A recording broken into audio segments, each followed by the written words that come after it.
അമ്മൂമ്മോ ചുമ്മാറ്റി അമ്മ പത്രം അടക്കി വെച്ചൊരു കാര്യം പറയട്ടെ. കൈ വെക്ക്. അമ്മൂമ്മ കറുത്തച്ഛൻ കേട്ടിട്ടുണ്ടോ? കറുത്തച്ഛനൊന്നും കേട്ടിട്ടില്ല, പള്ളിയിലച്ഛനൊന്നും കേട്ടിട്ടുണ്ട്. പള്ളിയിലച്ഛനല്ല ഈ കറുത്തച്ഛൻ. അമ്മൂമ്മ, ഈ കറുത്തച്ഛനെ കണ്ടു കഴിഞ്ഞാൽ നമ്മുടെ ജീവിതത്തിൽ സമ്പത്ത് വരും, ഐശ്വര്യം വരും, സുഖം വരും എന്നൊക്കെയാണ് പറയുന്നത്. പക്ഷെ ഒരു കാര്യമുണ്ട്, എനിക്ക് എത്രമാനം വടക്ക് വെക്ക്. ഈ കറുത്തച്ഛനെ കാണണമെങ്കിൽ നമ്മൾ നെഗറ്റീവിൽ നിന്ന് പോസിറ്റീവിൽ നിന്ന് നെഗറ്റീവിലോട്ട് മാറണം. അതെന്തൊരു നെഗറ്റീവ്? നമ്മുടെ ചിന്താഗതി മുഴുവൻ നെഗറ്റീവ് ആണെങ്കിൽ മാത്രമേ നമ്മുടെ ജീവിതത്തിൽ ഈ കറുത്തച്ഛൻ പ്രസാദിക്കത്തുള്ളൂ. പക്ഷേ കറുത്തച്ഛനെ കാണാൻ പോകുമ്പോൾ ഒരുപാട് അപകടമുണ്ട്. പ്രേതങ്ങളെല്ലാം നമ്മൾ കണ്ടുമുട്ടേണ്ടി വരും. ഞാൻ പൊക്കോട്ടെ? എനിക്കതൊന്നും അറിയില്ല, എന്നാലും ഞാൻ പൊക്കോട്ടെ? കറുത്തച്ഛൻ്റെ അടുത്തോട്ട് വല്ലതൊക്കെ വിളിച്ചോണ്ട് വരരുത്, ഒന്നാമത് നമ്മളെ സമയം ശരിയല്ല. അമ്മ പറയുന്നത് പ്രേതത്തെ ഒന്ന് വലിച്ചോണ്ട് വരില്ലെന്നാണ് പറയുന്നത്. എന്തായാലും സംഭവം പറഞ്ഞ കറക്റ്റ് കാര്യമുണ്ട് കേട്ടോ. ഈ കറുത്തച്ഛനെ കണ്ടു കഴിഞ്ഞാൽ കുറേ പ്രേതത്തെ കൂടെ നമ്മൾ കാണേണ്ടി വരും. ഈ കുപ്പിയിലടച്ച് ആ പ്രേതത്തോടൊപ്പമാണ് ഈ കറുത്തച്ഛൻ താമസിക്കുന്നത്. എന്തായാലും രണ്ടും കൽപ്പിച്ച് ഞാൻ പോവുകയാണ്. അമ്മ എന്നെ അനുഗ്രഹിച്ചേ. പോയി വാ, പക്ഷെ കറുത്തച്ഛനെ ഒന്ന് വലിച്ചോണ്ട് വരരുത്. എന്തായാലും നമുക്കിനി ബാക്കി തട്ടേ കാണാം. അങ്ങനെ കറുത്തച്ഛനെ തിരക്കി ഇവിടെ എത്തിയിരിക്കുകയാണ്. ഇനിയാണ് ആ ഭീകരമായിട്ടുള്ള ഭയാനകമായിട്ടുള്ള രൂപത്തെ കാണാൻ പോകുന്നത്. ഇരുട്ടിലാണ് കറുത്തച്ഛൻ താമസിക്കുന്നത്. ഇരുട്ടാണ് ഏറ്റവും കൂടുതൽ കറുത്തച്ഛന് ഇഷ്ടം. അങ്ങനെ ഭയമുള്ളവർ മാത്രം ഈ പ്രോഗ്രാം കാണരുത്. അത്രയും ഭീകരമായിട്ടുള്ള സംഭവമാണ്. ഏത് സമയത്തും ഇത് അങ്ങോട്ട് കണ്ടോ, നല്ല കാടാണ് കേട്ടോ. ഒരുപാട് പാമ്പും പഴുതാരയും ഒരുപാട് വന്യമൃഗങ്ങളൊക്കെ അധിവസിക്കുന്ന സ്ഥലമാണ് എൻ്റെ അപ്പുറത്ത് കാണുന്നത്. ആ വനത്തിനുള്ളിൽ നിന്ന് ഞാൻ കറുത്തച്ഛൻ ഇങ്ങനെ പുറത്തേക്ക് വരുത്താൻ പോവുകയാണ്. ഞാൻ പോയിട്ട് വരാം. ജസ്റ്റ് നിങ്ങളാരും പേടിക്കരുത്. കണ്ടില്ല ഇതിൻ്റെ ഈ ഭാഗം കണ്ടില്ലേ, ഇവിടെയൊക്കെ എന്ന് പറഞ്ഞാൽ ഫുള്ള് കാടും അങ്ങനെയുള്ള സ്ഥലമാണിത്. ഇവിടെ ഞാനൊരു കറുത്തച്ഛനെ ഈ ക്യാമറയ്ക്ക് മുമ്പിലേക്ക് ഞാൻ കൊണ്ടുവരാൻ പോവുകയാണ്. ആരും പേടിക്കരുത്. കറുത്ത രൂപത്തിൽ കറുത്ത വസ്ത്രമൊക്കെ ധരിച്ച് ആ രണ്ട് രൂപങ്ങൾ നിങ്ങളുടെ മുമ്പിലേക്ക് വരുന്നതാണ്. കറുത്തച്ഛാ, ഓയ് ഓയ്. ഇത് എത്തിയിരിക്കുകയാണ് കറുത്തച്ഛൻ. കണ്ട, ഇതാണ് ആ രൂപങ്ങൾ. വന്നേ, നിങ്ങൾ കാണുന്നുണ്ടോ? കറുത്ത വസ്ത്രമൊക്കെ ധരിച്ച് ഇങ്ങോട്ട് മാറിയിരിക്കുക. ഇതാണ് നമ്മൾ ഏവരും ആകാംക്ഷയോട് കാത്തിരുന്ന ആ കറുത്തച്ഛൻ്റെ രൂപം. എന്തിനാ ഈ കറുത്ത വസ്ത്രം ധരിക്കുന്നത്? അതാണ് രൂപം പൊതുവേ? അതാണ് വേഷം?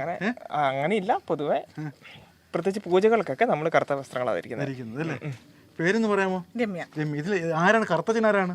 ഞങ്ങൾ കറുത്തച്ഛനല്ല, ഞങ്ങൾ കറുത്തച്ഛനെ ഉപാസിക്കുന്നത്. കറുത്തച്ഛൻ ഒരു സംഭവം ഞാൻ ആദ്യമായിട്ട് കേൾക്കും. അങ്ങനെ ഒരു സംഭവം ഉണ്ടല്ലേ?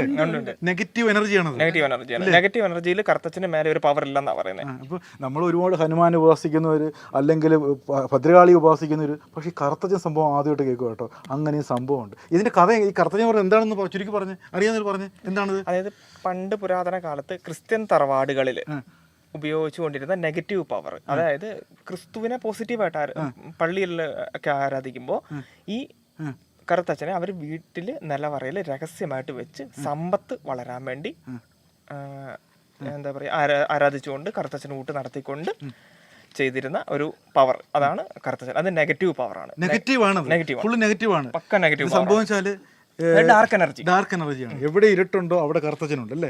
എവിടെ പിന്നെ നെഗറ്റീവ് എന്താണോ അവിടെയാണ് കറുത്തച്ഛനുള്ളത്. അതെ അതെ. അപ്പൊ നിങ്ങൾക്ക് ഇപ്പോൾ പോസിറ്റീവിലോട്ട് വരാൻ താല്പര്യമില്ല? ഞങ്ങൾ പോസിറ്റീവിലും നെഗറ്റീവിലും നിൽക്കുന്നുണ്ട്. അതായത് ഞങ്ങൾ പള്ളികളിൽ പോവും, അമ്പലങ്ങളിൽ പോവും, എന്നാ കറുത്തച്ഛനും ഉണ്ട്. അങ്ങനെയാണ് കറുത്തച്ഛൻ. അപ്പൊ നിങ്ങളുടെ പേരെന്ന് പറയാൻ എന്താ? എന്റെ പേര് രമ്യ. രമ്യ ക്ലിന്റ്. നമുക്ക് എന്തായാലും ഇരുട്ടിൽ നിന്ന് ഈ ആത്മാക്കളെ നമുക്ക് വെളിച്ചത്തിലേക്ക് കൊണ്ടുവരാം കേട്ടോ. ഇവരുടെ സംഭവം വെച്ചാൽ പ്രേതബാധ, ഭൂതബാധ അങ്ങനെയുള്ള സംഭവങ്ങളൊക്കെ ഒരു പ്രത്യേക തരം പ്രക്രിയയിലൂടെ അവർ പുറത്ത് കാണിക്കുക. എന്തായാലും നമുക്ക് ഇരുട്ടിൽ നിന്ന് കുറച്ച് അകത്തേക്ക് പോവാം അല്ലേ? അപ്പം അങ്ങനെ കറുത്തച്ഛന്മാർ വിഹരിക്കുന്ന ആ റൂമിലേക്ക് ഞാൻ എത്തിക്കഴിഞ്ഞു. ഈ രണ്ട് രൂപത്തെ കണ്ടാൽ ഒരുപക്ഷെ നിങ്ങൾ കൗതുകമാണോ പേടിയാണോ എന്ത് വികാരം വരുന്നത് എനിക്കറിയാൻ ഒക്കത്തില്ല കേട്ടോ. ഇവരുടെ വേഷം തന്നെയാണ് ഏറ്റവും വലിയ ആകർഷണം എന്ന് പറയുന്നത് കേട്ടോ. കറുത്ത വസ്ത്രമൊക്കെ ധരിച്ച് അങ്ങോട്ടും ഇങ്ങോട്ട് മുഖത്ത് നോക്കിയിരിക്കുവാണ്. ഇത് കേട്ടോ, കറുത്ത മെഴുകുതി എല്ലാം അവരുടെ എല്ലാം കറുപ്പ് തന്നെയാണ്. അത് മാത്രവുമല്ല, ഇനി നമുക്ക് കഥയിലേക്ക് വരാം. ഇവർ ഇന്നൊരു സാധനത്തെ കുപ്പിയിലാക്കിയിട്ടുണ്ട്. എവിടെയോ പോയി ആരുടെ ദേഹത്തുള്ള ഒരു ബാധയെ പിടിച്ച് ഈ കുപ്പിയിലാക്കിയിട്ടുണ്ട്. നമ്മുടെ മായാവി പിടിക്കുന്നൊരു സാധനം ഉണ്ടല്ലോ, അതുപോലെ കുപ്പി എപ്പോഴും ഇവിടെ കൈ കാണും. സത്യം പറഞ്ഞ ക്ലിൻ്റെ, എനിക്ക് ഈ രാത്രിയാണ് എനിക്ക് ഒന്നാമത് നിങ്ങളുടെ ജീവിക്കുന്ന ചുറ്റുപാട് തന്നെ എനിക്ക് പേടിപ്പെടുത്തുന്നതാണ്. ചുറ്റും കാടുകൾ ഒരുപാട്, അതിനിടയ്ക്കൊരു ഒരു വീട്, നിങ്ങളുടെ ജീവിതമൊക്കെ എനിക്ക് ആദ്യത്തെ അനുഭവമാണ്. ഞാൻ ഇങ്ങനൊരു സംഭവം കണ്ടിട്ടേ ഇല്ല. നിങ്ങൾക്ക് ഒരു പേടിയില്ലേ ഇങ്ങനെയുള്ള നെഗറ്റീവ് എനർജിയും കറുപ്പും കാര്യങ്ങളൊന്നും? പേടിയില്ല. അങ്ങനെ പേടിയുണ്ടോയെന്ന് ചോദിച്ചു കഴിഞ്ഞാൽ ശരിക്കും നെഗറ്റീവില് ഏറ്റവും ഉയർന്നയാള് നമ്മുടെ കൂട്ടത്തിലുണ്ട്. കറുത്തച്ഛനുണ്ട്. മേലെ ഒരു നെഗറ്റീവ് ഇല്ല. അപ്പൊ പിന്നെ നമ്മൾ പേടിക്കേണ്ട ആവശ്യം. ഈ കുപ്പിയിലുള്ള ചില്ലറക്കാരനല്ല, കുപ്പിയിലുള്ളവനും നല്ല പവറുണ്ട്. രമ്യക്ക് കണ്ട ഒരു സുന്ദരി കൊച്ച, പക്ഷെ പറഞ്ഞിട്ട് കാര്യമില്ല, പേടിയൊന്നും ഇല്ലാത്തല്ലോ. ഇത് പേടിയേ ഇല്ല ആത്മാക്കളൊന്നും. അപ്പൊ എന്തായാലും നമുക്ക് ഇതിന്റെ കഥയിലേക്ക് വരാം. ഇന്നിപ്പോ എവിടുന്ന് കിട്ടിയേക്കുന്നത് ഈ ആത്മാവിനെ? ഇത് ഞങ്ങള് പാലക്കാട് നിന്ന് ചെയ്തതാണ്. പാലക്കാട് ഒരു കൊച്ചിന്റെ ദേഹത്ത്, കൊച്ചിന്റെ തീരെ കൊച്ചല്ല, 10-25 വയസ്സുണ്ട്. അപ്പോൾ ഞങ്ങളെ സംബന്ധിച്ച് കൊച്ചെന്ന് പറഞ്ഞത്. അപ്പോൾ ആ കൊച്ചിന്റെ ദേഹത്ത് ഒരു ബാധയുണ്ടെന്ന് അറിഞ്ഞിട്ട് അപ്പോൾ അവർ ഞങ്ങളെ ഫോൺ വഴി കോൺടാക്ട് ചെയ്തു. ഫോൺ വഴി കോൺടാക്ട് ചെയ്തപ്പോൾ ഞങ്ങൾ അവരുടെ ഫാമിലിയായിട്ടൊക്കെ സംസാരിച്ചു. അപ്പോൾ അങ്ങനെയാണ് നമ്മൾ ഉറപ്പിക്കുന്നത് ഇവരുടെ ദേഹത്ത് ബാധയുണ്ടെന്ന് നമ്മൾ അറിഞ്ഞു. എന്ത് ബാധയെന്ന് മനസ്സിലാക്കി? തൂങ്ങിച്ചത്തതാണ്, ട്രെയിൻ തുമ്പി ചാടിയതാണ്, എന്തായിരിക്കും എങ്ങനെ ബാധയായിരിക്കും അദ്ദേഹത്തെ കയറിയേക്കുന്നത്? അത് എന്ന് പറഞ്ഞു കഴിഞ്ഞാൽ ആ കുട്ടിയുടെ ഒരു വെള്ളത്തിൽ പോയി മരിച്ച ഒരു സ്ത്രീയുടെ ആത്മാവ് കയറിയേക്കുന്നത്. അങ്ങനെയാണ് വന്നിരിക്കുന്നത്. തെളിഞ്ഞത് അത് അവിടെ ചെല്ലുമ്പോഴാണ് നമുക്ക് മനസ്സിലാവും. അതിന്റെ ദേഹത്ത് ബാധയുണ്ടെന്നുള്ളത് മനസ്സിലാവും. അത് എന്ത് ബാധയെന്ന് മനസ്സിലാവും. തുടർന്നുള്ള കാര്യങ്ങളെല്ലാം അവിടെ ചെന്ന് കഴിയുമ്പോഴേ നമുക്ക് മനസ്സിലാവുള്ളൂ. എങ്ങനെയാലും അപ്പൊ നിങ്ങളുടെ അതിന്റെ രഹസ്യങ്ങളൊന്നും പുറത്തു വിടണ്ടേ? അത് നിങ്ങൾ എങ്ങനെയോ പിടിച്ച് ഇതിനകത്ത് ആക്കി, ഇപ്പൊ ഇതിനകത്ത് ഉണ്ട് അല്ലേ? അപ്പൊ അതിനെ ഇങ്ങനെ തളച്ചു വെച്ചേക്കുവാണ്. അതെ, താങ്കളത് പിടിച്ചു നോക്കിക്കോളൂ. എടുത്തോ. കുപ്പി താഴെ ഇട്ട് നല്ല വെയിറ്റ് ഉണ്ട്, ചൂടും ഉണ്ടാവും. ചെറിയൊരു ചൂടുണ്ട് കേട്ടോ. സാധാരണ ഒരു കുപ്പിയുടെ ഇത്ര ഉള്ള ഒരു കുപ്പിയുടെ വെയിറ്റ് ആണോ അതിന്? നല്ല വെയിറ്റ് ഉണ്ട്. അപ്പൊ ഇത് നിങ്ങൾ വേറെ നിറച്ചു വെച്ചേക്കുവാണ്? അല്ലല്ലോ. അല്ല, നിങ്ങൾ നോക്കി അതിന് എന്തെങ്കിലും കാണാൻ പറ്റുമോ?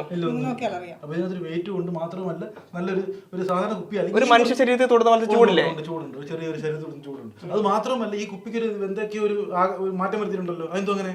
അത് ഒന്നാമത്തെ പ്രശ്നം എന്ന് പറഞ്ഞു കഴിഞ്ഞാൽ ഇത് മന്ത്രത്താൽ ഈ കുപ്പിയെ ഇങ്ങനെ വെച്ചിരിക്കുന്നതാണ്. എന്ന് വെച്ച് കഴിഞ്ഞാൽ ഇതിനകത്തെ ആത്മാവ് ഒരിക്കലും പുറത്ത് ചാടി പോകാൻ പാടില്ല. തുറന്നു വിട്ടത് പുറത്ത് പറന്നു പോകും. ഉറപ്പല്ലേ? നമ്മുടെ ദേഹത്ത് കയറും, അങ്ങനെ വല്ലതും ഉണ്ടോ? ദേഹത്ത് കയറുമില്ലോ എന്നുള്ളത് പറയാൻ പറ്റില്ല. കാരണം എന്താ വെച്ചാൽ നമ്മളുടെ അതായത് നമ്മളുടെ ശരീരത്തിൽ ഒരു ആത്മാവുണ്ട്. നമ്മുടെ ശരീരത്തിലുള്ള ആത്മാവിനെ കൂടാതെ വേറൊരു ആത്മാവ് നമ്മുടെ ശരീരത്തിലോട്ട് കയറുന്നത് നമ്മളെ പേടിപ്പിക്കും. നമ്മളെ പേടിപ്പിച്ച് കഴിയുമ്പോൾ നമ്മൾ ഞെട്ടും. ഈ ഞെട്ടുന്ന ആ ഒരു സെക്കൻഡ് ഉണ്ടല്ലോ, ആ ഒരു ആത്മാവിനൊക്കെ കയറാൻ നാനോ സെക്കൻഡ്, അല്ലെങ്കിൽ വളരെ സെക്കൻഡിന്റെ 100 അംശം മതി ആത്മാവ് കയറും. അപ്പൊ ഈ ആത്മാവ് നമ്മളെ പേടിപ്പിച്ച് കഴിയുമ്പോൾ നമ്മൾ ഒരു നിമിഷം നമ്മൾ ഞെട്ടിക്കഴിയുമ്പോൾ നമ്മുടെ കണ്ണിൽ ഇരുട്ട് കയറിയാൽ ഒറ്റ നിമിഷം നമ്മളൊന്ന് ഞെട്ടിക്കഴിയുമ്പോൾ നമ്മുടെ ശരീരത്തിൽ ഒരു വിറയലും ഒരു ഇരുട്ടും നമ്മുടെ ശരീരത്തിൽ കയറില്ല. ആ ഒരു സമയം നമ്മുടെ ആത്മാവ് പുറത്ത് ചാടുന്നതെന്നാണ് പറയുന്നത്. ഈ സമയത്താണ് നമ്മുടെ ശരീരത്തിൽ വേറെ ആത്മാവ് കയറുന്നത്. തുറക്കണ്ട, നല്ല കട്ടിയുള്ള സാധനമാണ്. തുറന്നു കഴിഞ്ഞാൽ പിന്നീട് പണിയാവും. രൂപത്തെ പുക മറ പോലെ അത് ഇങ്ങനെ ആവാഹിച്ചെടുത്തിട്ടാക്കി വെച്ചേക്കുക. അതായത് കേറും, അല്ലെങ്കിൽ നമ്മൾ പറയുമ്പോ ആ ഇതില് ആ കുപ്പിയുടെ ഉള്ളിലേക്ക് കേറി നിൽക്കും. എന്നുവെച്ചാൽ ഈ കുപ്പിയെ തൊട്ട് നിൽക്കില്ല, ഇങ്ങനെ ഒരു അകൽച്ചയുണ്ട് ആ കുപ്പിയുടെ ഉള്ളില്. ആ കുപ്പിയുടെ ഉള്ളിലുള്ള എയർ ഇല്ല ഇങ്ങനെ റൗണ്ട് ഇരിക്കുന്നത്, അതിലായിരിക്കും നിൽക്കുന്നത്. കുപ്പിയെ തൊടാൻ പറ്റില്ല, കാരണം കുപ്പി തൊട്ട് കഴിഞ്ഞാൽ അവന് പൊള്ളും. മന്ത്രത്താൽ ഈ കുപ്പി വെച്ചിരിക്കുന്നത്. അതുകൊണ്ടാണ് ഈ കുപ്പി പൊട്ടിച്ച് അവന് പുറത്ത് ചാടാൻ പറ്റാത്തത്. ഭയങ്കര സംഭവമാണ്. ഞാൻ സത്യം പറഞ്ഞ പണ്ടത്തെ നമ്മുടെ 3D മൈൻഡ് കുട്ടിച്ചാത്തലേക്ക് ഇത് കണ്ടിട്ടുള്ളൂ. സത്യം പറഞ്ഞ ജീവിതത്തിൽ ഇങ്ങനെയൊക്കെ ഉണ്ട്, ഉണ്ടല്ലേ രമ്യ? ഉണ്ട്, തീർച്ചയായിട്ടും ഉണ്ട്. ദൈവം ഉള്ളതിനോട് സാത്താനും പിശാചൊക്കെ ഉണ്ട്. ദൈവം ഉണ്ടെങ്കിൽ സാത്താനും പിശാചും ഉണ്ട്. പകലുണ്ടെങ്കിൽ രാത്രി ഉണ്ട്. അപ്പൊ നമ്മൾ ഈ പോകുന്ന വഴിക്കൊക്കെ തൂങ്ങിച്ചത്തവന്റെ ഒക്കെ അവിടെ കുത്തിയിരിക്കുമായിരിക്കും, നമ്മൾ നോക്കി അങ്ങനെയൊക്കെ ഉണ്ട് അല്ലേ? ഉണ്ട്. പക്ഷെ നമുക്ക് നമ്മളുടെ കണ്ണുകൊണ്ട് നിങ്ങൾക്ക് കാണാൻ പറ്റുമല്ലോ. നിങ്ങൾ ഉപാസകരായിട്ട് നിങ്ങൾക്ക് കാണാൻ പറ്റുമോ? കൊറേയൊക്കെ കാണാൻ പറ്റും. എല്ലാം കാണാൻ പറ്റും നമുക്ക് പറയാൻ പറ്റില്ല. നിങ്ങൾക്ക് കണ്ണിൽ കണ്ടുപിടിക്കുന്ന കുറെ എണ്ണം കണ്ടിട്ടുണ്ടാവും. ഇതുണ്ട് ഇവരുടെ പണിയാതികളുണ്ട്. സാധാരണ ഈ മേശിരിമാർക്ക് ഉളിയും കൊട്ടുപൊടി എന്ന് പറയുന്ന പോലെ അവരുടെ സാധനങ്ങളുണ്ട്. പ്രേതത്തെ ആവാഹിച്ച് ചൂട് പോയിക്കുന്ന സാധനമുണ്ട്. ഇതിനകത്ത് ചെറിയ കുട്ടിച്ചത്തന്മാരെ കയറ്റിവിടുന്ന അത് അതിനു വേണ്ടി എടുക്കുന്നതാണ്. ചെമ്പുകുടത്തില് ആണ് സാധാരണ, ചെമ്പുകുടത്തിൽ അല്ലെങ്കിൽ ചില്ലുകുപ്പിയിലാണ് ആവാഹിച്ച് ഇപ്രാവശ്യം കുപ്പിയിലാണ് കിട്ടിയത്. അപ്പൊ അല്ലെങ്കിൽ ചാക്ക് കൊണ്ട് പിടിച്ച് കയറിക്കൊണ്ട് വരും. ചാക്കിനകത്തൊക്കെ എന്തായാലും ഇവിടെ ഇരിക്കട്ടെ, അനൊക്കെ ഉണ്ടാകുന്നത്. അപ്പൊ നമുക്ക് എന്തായാലും എഴുന്നേറ്റിരിക്കാം. ഇവിടെ മാലയ്ക്ക് എന്റെ പ്രത്യേകത ഉണ്ട്. ഇവിടെ ഈ ക്രിയ ചെയ്യാൻ നേരത്ത് കൊണ്ടുവന്ന മാല, ഇത് എന്തൊരു സംഭവം കണ്ടോ? രണ്ടുപേരുടെ ദേഹത്ത് ഒരേ മാലയാണുള്ളത്. ഈ മാലയുടെ പ്രത്യേകത എന്താണെന്ന് പറയാമോ? എന്താണ് നോക്കട്ടെ. അത് ഒരു നക്ഷത്രത്തിന്റെ സംഭവമുണ്ട്. ഈ നക്ഷത്രത്തിൽ എത്ര കാലുണ്ട് നോക്കൂ. 1, 2, 3, 4, 5, 6 അല്ലേ? 6 കാല്. അതെന്താ 6 കാലം? അതെന്ത്? സാധാരണ നക്ഷത്രം 5 കാലിന്റെ നക്ഷത്രമല്ലേ കണ്ടിരിക്കുന്നത്? 6 കാലിന്റെ നക്ഷത്രം കണ്ടിട്ടുണ്ടോ? ഇല്ല. അപ്പൊ അതിന്റെ പ്രത്യേകത പ്രത്യേകതയാണ്. അപ്പൊ ഞാൻ ചോദിക്കട്ടെ, അപ്പൊ ഇത് പ്രത്യേകത കൂടിയിട്ട് അപ്പൊ നിങ്ങൾക്ക് മാത്രം ഇങ്ങനെയുള്ള മല ഉള്ളൂ ഈ ഭൂമിയിൽ ജീവിച്ചിരിക്കും. പക്ഷെ അതിന്റെ പവർ നിങ്ങൾക്ക് ഉള്ളൂ. അപ്പൊ നിങ്ങളുടെ ദേഹത്തിന് ഒരു പവർ ഉണ്ട് ഇപ്പൊ, തീർച്ചയായിട്ടും. അപ്പൊ നിങ്ങളുടെ ദേഹത്ത് തൊടുന്ന തന്നെ ഒരു വലിയ ബുദ്ധിമുട്ടാണ് നമുക്ക്, സാധാരണപ്പെട്ട നമുക്കൊക്കെ അല്ലേ? അപ്പൊ ഞാൻ ആ കടും കഴിക്കുന്ന മുതിരുന്നില്ല. അത് മാത്രമല്ല ഈ ഇപ്പൊ ഒരാളുടെ ദേഹത്ത് നിങ്ങൾ കൂടുതലും ഫോക്കസ് ചെയ്യുന്നത് പ്രേതബാധകളെ പിടിക്കുന്നത് ബന്ധത്തിൽ ബന്ധനം, അല്ലേ? സ്തംഭനം, സ്തംഭനം അല്ലേ? പിന്നെ ഇപ്പൊ എന്റെ ദേഹത്ത് അത് കൂടാതെ നമ്മളെ സാമ്പത്തിക പ്രശ്നങ്ങള്, പിന്നെ ജോലിയുടെ തടസ്സങ്ങള്, അങ്ങനെ പല കാര്യങ്ങൾ വരുന്നുണ്ടല്ലോ, അതെല്ലാം ഞങ്ങൾ മാറ്റി കൊടുക്കും. അപ്പൊ ഇനി ഞാൻ നമുക്ക് കഥയിലേക്ക് വരാം. ഇപ്പൊ എന്റെ ദേഹത്തൊരു ബാധ ഉണ്ടെന്ന് വിചാരിക്കും. ഞാനാണ് നിങ്ങളുടെ ഇന്നത്തെ ഏര, മനസ്സിലല്ലോ? ആ ഏര നിങ്ങളുടെ മുമ്പിലേക്ക് തരികയാണ്. അപ്പൊ എന്താണ് നിങ്ങൾ ചെയ്യാൻ പോകുന്നത്? അപ്പൊ നിങ്ങൾ ഒരുമിച്ചാണ് ചെയ്യുന്നത്? അത് ഒരുമിച്ച് ചെയ്യും. അത് ഒരാളെ കിട്ടുവാണെങ്കിൽ രണ്ടുപേരും അല്ലല്ല, ഒരുമിച്ച് വരണം. ഒരുമിച്ച് ചെയ്യണം. ഒറ്റയ്ക്ക് പോകത്തില്ല. ഒറ്റയ്ക്ക് പോകുന്ന കൊണ്ട് കുഴപ്പമില്ല, പക്ഷെ ചിലപ്പോൾ കൺട്രോൾ ചെയ്യാൻ പറ്റില്ല. ഒരാൾ കൺട്രോൾ ചെയ്ത് നിർത്തണം, ഒരാൾ ബാധനെ ഇറക്കും, അങ്ങനെയാണ് ചെയ്യുന്നത്. ഓക്കെ. അപ്പൊ ഞാൻ ഒരു ഡെമ്മിയായിട്ട് വരികയാണ്. അപ്പൊ ആ വരികയാണ്. അപ്പൊ നിങ്ങൾ എന്താണ് ആദ്യം ചെയ്യുന്നതെന്നുള്ള ഇതാണ് പ്രേക്ഷകരിലേക്ക് എത്തിക്കുന്നത്. ഓക്കെ. നിങ്ങളുടെ ദേഹത്താണ് ഇപ്പം ബാധ ഉണ്ടെന്ന് ഒരു സംശയമോ അല്ലെങ്കിൽ ഉണ്ട് എന്ന് ഇതായി കഴിഞ്ഞ് കഴിഞ്ഞാൽ, അത് ഉണ്ടെന്ന് നമുക്കൊരു ഡൗട്ട് തോന്നുന്ന ഒരു സമയത്ത്, നമുക്കറിയത്തില്ല, ചിലപ്പോൾ എല്ലാവരും പറയും നിങ്ങളുടെ ദേഹത്ത് അതായത് നിങ്ങളെ ഇത്രയും കാലം കണ്ടുകൊണ്ടിരുന്നവർ പറയും നിങ്ങളുടെ ദേഹത്ത് ബാധയുണ്ട്. നമുക്കറിയില്ല, നമ്മൾ പുറത്തുനിന്ന് വരുന്ന ഒരാൾ, നമ്മളിതിനെ ഇറക്കാൻ വേണ്ടി വരുന്നത്. പക്ഷേ ഇപ്പം നിങ്ങൾ നോർമലായിട്ടാണ് നിൽക്കുന്നത്. അപ്പോൾ നമ്മൾ നിങ്ങളുടെ ഉള്ളിലുള്ള ബാധനെ പ്രകോപിപ്പിക്കും. ബാധ കൊണ്ട് ദേഷ്യപ്പെട്ടിരിക്കും. നമ്മൾ ചെവിയിൽ ഒരു കാര്യം പറയും, ചെവിയിൽ ഒരു കാര്യം പറയും. ഒരു കാര്യം പറഞ്ഞ് അതിങ്ങനെ കണ്ടിന്യൂസ് റിപ്പീറ്റ് പറഞ്ഞുകൊണ്ടിരിക്കുമ്പോൾ ബാധ പതിയെ ഇളകി വരും. എന്തായിരിക്കും പറയുന്ന ഒരു വാക്ക് എന്റെ ചെവിയിൽ നിന്ന് പറഞ്ഞോട്ടെ? എന്റെ ബാധ ഉണ്ട് ഇളവെട്ടിയതോടെ എന്റെ ആപ്പീസ് കൂട്ടിട്ട് എന്തായിരിക്കും പറയാൻ പോകുന്നത്? അത് ഞാൻ പ്രേക്ഷകർക്ക് പറയത്തില്ല, എന്നോട് പറഞ്ഞാൽ മതി. അത് വേറൊരു ഭാഷയിലാട്ടോ. ഈ സാധനമാണ് പറയുന്നത്. എന്തിലാന്ന് വിചാരിക്കത്? ലാറ്റിന് ഒരു വല്ലാത്ത സാധനമായിട്ട് എനിക്ക് പറയാൻ അറിയത്തില്ല. പറഞ്ഞുകൊണ്ടേയിരിക്കും. നിങ്ങളുടെ രൂപം ഭാവമൊക്കെ മാറാൻ തുടങ്ങും. അപ്പൊ അങ്ങനെ പറഞ്ഞ് എന്റെ ദേഹത്ത് അങ്ങനെ ഉണ്ട്, പുറത്ത് വരും തോന്നുന്നു. എന്റെ ഉള്ളിൽ ഉണ്ടോ അത് പറ. അപ്പൊ എന്തായാലും പുറത്ത് വന്നില്ല, വന്നിരിക്കട്ടെ, പുറത്ത് വന്നു കഴിയുമ്പോൾ നിങ്ങൾ ഇവിടെ കിടന്ന് ഉപദ്രവം തുടങ്ങും. ഈ ശരിക്കും ഈ സിനിമയിലൊക്കെ പ്രേതബാധ കണ്ടിട്ടില്ലേ? ഏകദേശം അതുപോലെ. നമുക്ക് എല്ലാ സിനിമയിലെല്ലാം അതുപോലെ തന്നെ ആയിരിക്കില്ല. സിനിമയിലൊക്കെ കൂടുതലും എന്തെങ്കിലും ഹൈലൈറ്റ് ചെയ്ത് ഇപ്പൊ ആ രീതിയിൽ നിൽക്കുവാണെങ്കിൽ ഒന്ന് നിങ്ങളെ നിങ്ങളൊന്ന് അവിടെ ഇരിക്കാവും. ഈ സമയത്താണ് നിങ്ങളുടെ ദേഹത്ത് ബാധ ഇളകിയിരിക്കുന്നത് നീന്തിക്കുക. ഈ സമയത്ത് നിങ്ങളെ കൺട്രോൾ ചെയ്യണം. ഫസ്റ്റ് ചെയ്യേണ്ടത് നിങ്ങളെ കൺട്രോൾ ചെയ്തില്ലെങ്കിൽ നമുക്കിത് ഇതിനെ ഇറക്കാൻ പറ്റില്ല. അപ്പോൾ ഒന്നെങ്കിൽ ഞാൻ അല്ലെങ്കിൽ അവള്, ആരെങ്കിലും ഒരാള് നിങ്ങളുടെ മുടി, നിങ്ങളുടെ ഈ നെറുകയിലുള്ള ഈ മുടി, ഈ ഇപ്പൊ നിങ്ങളുടെ മുടിക്ക് നീളമില്ല, ശരിക്കും കുറച്ച് ഇത്രയെങ്കിലും നീളം വേണം. ഈ മുടി അപ്പൊ ഈ മുടി അല്ല ഞാൻ ചോദിക്കുന്നത്, ഈ മുടിക്ക് നീളം ഇല്ലാത്തവരുടെ ദേഹത്തെ പ്രേതം പറഞ്ഞുതരാം, ഓരോന്നോരത്ത് പറഞ്ഞുതരാം. അതായത് പിടിച്ചോ അല്ല, അത് നാലാമത്തെ സ്റ്റേജാണ് അവിടെ പിടിക്കുന്നത്. ആദ്യം മുടിയാണ്. ആദ്യം മുടി ഈ 3 വിരലിൽ ഇങ്ങനെ ചുറ്റിപ്പിടിച്ച് ഇങ്ങനെ ഇങ്ങനെ പിടിക്കും. ഇങ്ങനെ പിടിച്ചു കഴിഞ്ഞാൽ അവിടെ നിൽക്കും എന്ന് പറഞ്ഞു കഴിഞ്ഞാൽ ഇത് കൺട്രോൾ ആവുന്നുള്ളൂ, പ്രേതം പോകുന്നില്ല. ഇത് കൺട്രോൾ ആവും. അതായത് ഈ സാധനം നമുക്ക് കൺട്രോൾ ചെയ്യാൻ പറ്റും. അല്ല മുടിയെ നിങ്ങളുടെ ഇപ്പൊ മുടിയെ പിടിക്കാൻ കിട്ടത്തില്ല. ആണുങ്ങളാകുമ്പോൾ മുടിക്കൊക്കെ നീളം കുറവായിരിക്കും. ഈ വിരലിൽ ഇങ്ങനെ ഇട്ടിട്ട് ഇത് വേദന അടുപ്പിച്ച് ഇതിങ്ങനെ ഇത് വലിച്ചുകൊണ്ട് പോകാൻ പറ്റരുത്. അതായത് നമ്മുടെ കൈയും അവരുടെ കൈയും വേദന ഇങ്ങനെ പിടിച്ച് ടൈറ്റ് ചെയ്ത് പിടിച്ച് കഴിഞ്ഞാൽ അവിടെ നിൽക്കും. കൺട്രോൾ ചെയ്യാൻ പറ്റും, ഇത്രേ ഉള്ളൂ കൺട്രോൾ. ഇനി ഈ നടുവിരൽ പറ്റില്ലെങ്കിൽ അടുത്ത കൈയുടെ നടുവിരൽ പിടിക്കുക.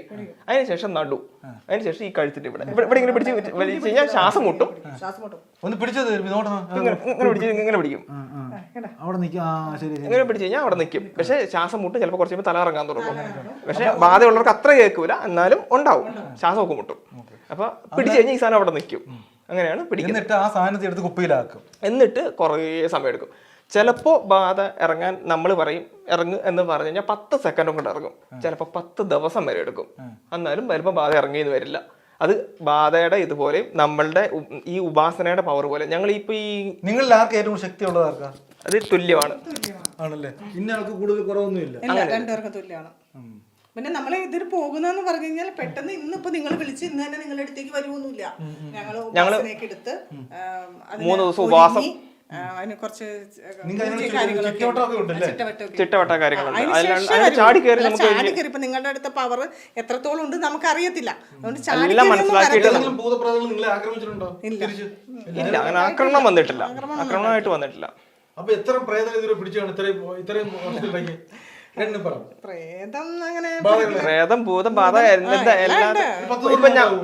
ഏകദേശം അപ്പൊ എന്തായാലും പ്രേതങ്ങളോടുള്ള ജീവിതമാണല്ലേ. ക്ഷേത്രങ്ങളിലെ ബന്ധനം, സ്തംഭനം, ഒരു ക്ഷേത്രത്തിൽ പോയത് ജിന്ന് അന്ന് ചെയ്തത് ജിന്ന്, ഗുളികൻ, രക്ഷസ്, ചാത്തന്മാര്, ബ്രഹ്മരക്ഷസാണോ രക്തരക്ഷസായിരുന്നോ? ബ്രഹ്മരക്ഷസാണ് ബ്രഹ്മരക്ഷസ്. അവരെ വെച്ചിട്ടാണ് ബന്ധിച്ചിരിക്കുന്നത്. ക്ഷേത്രത്തിലാണെങ്കില് ചാത്തന്മാരും പിന്നെന്തെന്നാ കരിനീലി അല്ലെ, കരിനീലി ഭഗവതിയും അങ്ങനെ കുറെ ഉള്ള അവരുടെ ക്ഷേത്രത്തില് ഈ ബന്ധനമാണ്, ബന്ധനവും സ്തംഭനവും. രൂപം എന്തായിരിക്കും? കറുത്തച്ഛന്റെ രൂപം എന്ന് പറഞ്ഞാൽ ശരിക്കും കറുത്തച്ഛൻ ഒരു പവർ മാത്രമാണ്. അതിനൊരു രൂപം എന്ന് പറയാൻ നമുക്ക് പറഞ്ഞു തരാൻ പറ്റില്ല. ശരിക്കും അങ്ങനെയാണ് പറയുന്നത്. പിന്നെ നമ്മളൊരു ഏല് ക്രിയേറ്റ് ചെയ്തിരിക്കുന്നതാണ്. ഞങ്ങളുടെ ഇത് വിളിച്ചു കഴിഞ്ഞപ്പോ നിങ്ങൾക്ക് അതിൽ കാണാൻ പറ്റും. ക്രിയേറ്റ് ചെയ്തേക്കുന്നതാണ് ഒരു, അതായത് ഒരു കുടിയൊക്കെ ഇട്ടിട്ട് ഇങ്ങനെ ഇരിക്കുന്ന ഒരു രൂപം, ഇങ്ങനെ നിൽക്കുന്ന ഒരു രൂപം, പക്ഷെ മുഖമില്ല. എനിക്ക് ഈ ശരീരം ഇല്ലാതിരുന്ന എങ്ങനെ ഇരിക്കും? അങ്ങനെയാണ് നമുക്ക് തോന്നുക.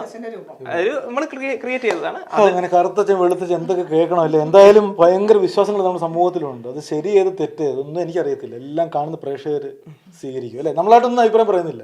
വിശ്വസിക്കുന്നവർ വിശ്വസിക്കാതെ അല്ലേ, വിശ്വസിച്ചാലും ഇല്ലേലും. എന്തായാലും ഈ കറുത്തച്ഛനെ നിങ്ങൾ പിന്നെ ഉപാസിക്കുന്ന സമയത്ത് പറയുന്ന ഒരു മന്ത്രം ഉണ്ടാവുമല്ലോ, അതെങ്ങനെയായിരിക്കും പറയുന്നത്? അതിന് പ്രത്യേക ഭാഷയുണ്ടോ? മലയാള ഭാഷ തന്നെ ആയിരിക്കും പറയുന്നത്? ഞങ്ങൾ ഉപാസിക്കുന്ന മന്ത്രം പുറത്തോട്ട് പറഞ്ഞു തരില്ല. ഇനിയിപ്പോ എന്താണ് സാധാരണ സാമ്പത്തികമായിട്ടുള്ള പ്രശ്നങ്ങൾ അങ്ങനെയുള്ളതൊക്കെ വിളിക്കുകയാണെങ്കിൽ എന്റെ പിതാവായ കറുത്തച്ഛൻ. അപ്പൊ എന്റെ ദേഹത്തേക്ക് കറുത്തച്ഛനെ കയറ്റിവിടാൻ പറ്റുമോ? അങ്ങനെ കയറ്റി നിങ്ങൾ ഇരുന്ന് മെഡിറ്റേഷൻ ചെയ്യണം. അതെങ്ങനെയായിരിക്കും? ഇരുന്ന് കഴിഞ്ഞാൽ കറുത്തച്ഛന്റെ ദേഹത്തെ നടു സ്ട്രൈറ്റ് ആയിട്ട് തല ഉയർത്തിപ്പിടിക്കും. തല ഉയർത്തിപ്പിടിച്ച് ദേഹത്തേക്ക് പവർ വരും. ഇതിപ്പോ ചാരിയിരിക്കാൻ പാടില്ല. സ്ട്രൈറ്റ് ആയിട്ട് കറുത്തച്ഛന്റെ ശക്തി എന്നിലേ കയറുമെന്നാണ് ഇവർ പറയുന്നത്. നോക്കട്ടെ, പരീക്ഷിച്ച് നോക്കട്ടെ. പ്രാർത്ഥിക്കാം. എന്റെ പിതാവായ കറുത്തച്ഛ എന്നിൽ വന്ന് പ്രസാദിക്കണേ. എന്നിൽ വന്ന് പ്രസാദിക്കണേ. എന്താണ് ആവശ്യം? ഇപ്പൊ സാമ്പത്തികം പറയാം. സാമ്പത്തിക ലാഭം ഉണ്ടാക്കി തരണേ കറുത്തച്ഛ. ഇങ്ങനെ മനസ്സിൽ പ്രാർത്ഥിക്കുക, സംസാരിക്കാൻ പാടില്ല. പുറത്തു പറയാൻ പാടില്ല. മനസ്സിൽ 15 മിനിറ്റ്. 15 മിനിറ്റിനുള്ളിൽ പവർ വരും. പവർ വരുന്നോ ഇല്ലെന്നുള്ളത് അവനോട് തന്നെ മാത്രമേ അറിയത്തുള്ളൂ. പവർ വരുവാണെങ്കിൽ എനിക്കൊരു അനുഭവം ഇപ്പൊ വന്നു തോന്നി. ഇതേ സംഭവം തന്നെ എനിക്ക് മറ്റുള്ളവർക്കും വരുന്നത്. എല്ലാവർക്കും വരും. ഒരേ സംഭവം.